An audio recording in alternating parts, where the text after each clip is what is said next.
My name is Mary Jean Devlin. I live in Deerfield. I was a teacher at Deerfield Elementary School at the time of the making of the video Farming in Deerfield. In the middle 80s, there was money for art, which is quite wonderful, and history, which is also wonderful.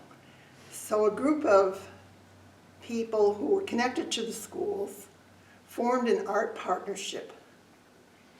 These people were teachers, parents, school committee, the Pecumtuck Valley Memorial Association, and others who probably came when they heard about the project. We had meetings and we worked out what did we want to do, and then we hired Robbie Lepser as our videographer.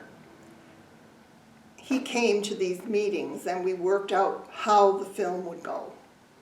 It was a really labor-intensive project, but it was done by people who really wanted to do it.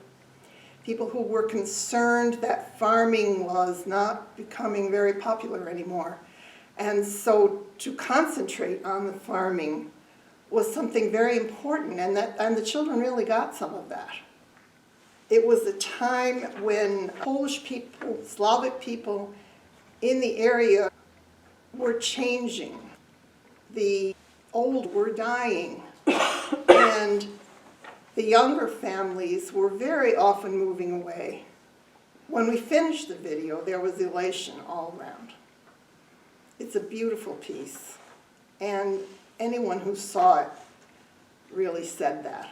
I remember taking it to an historical society meeting in one of the towns in the area, and they just could not get over it. They felt so proud of it, proud of themselves for being part of those people who were making those incredible farms. The students who made the video were very proud of themselves. And the little group of students not only spoke, but they learned how to do interviews, and they practiced that. And they wrote the questions with Robbie's direction. And mostly that turned out absolutely wonderfully. Were there things that you learned during this process or while talking with immigrant families that surprised you? One of the things that I would do in the classroom, and especially in the month of February, Black History Month, was to talk about the racial history of our country and how the Ku Klux Klan would intimidate people in the South and burn churches, burn crosses on families' houses. And in the process of doing that, one child raised his hand and said, "My grandpa had a cross burned on their farm when he was a kid."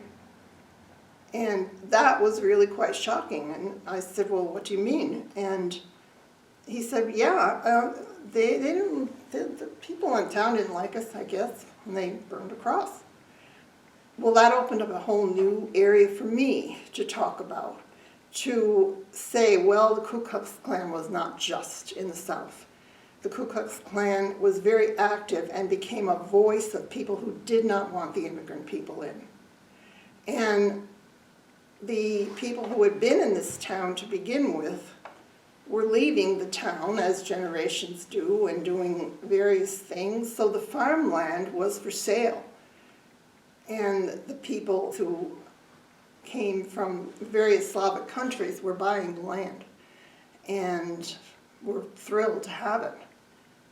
But the original people who were descendants of the original Yankees, they would be called, they didn't want the land, they couldn't use the land, but also didn't really want these people coming and spoiling their town, which is how they looked at it.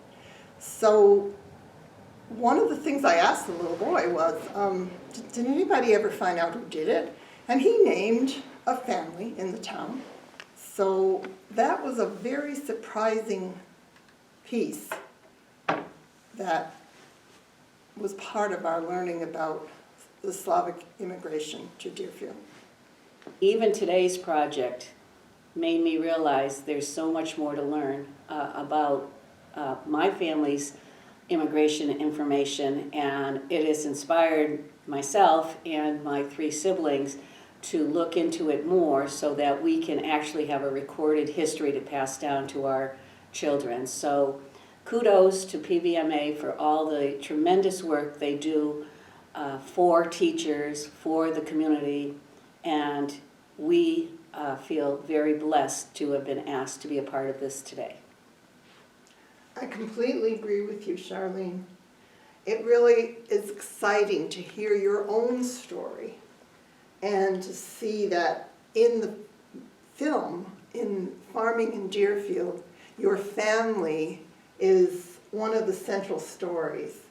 And that has been a very important part of a whole oral history project.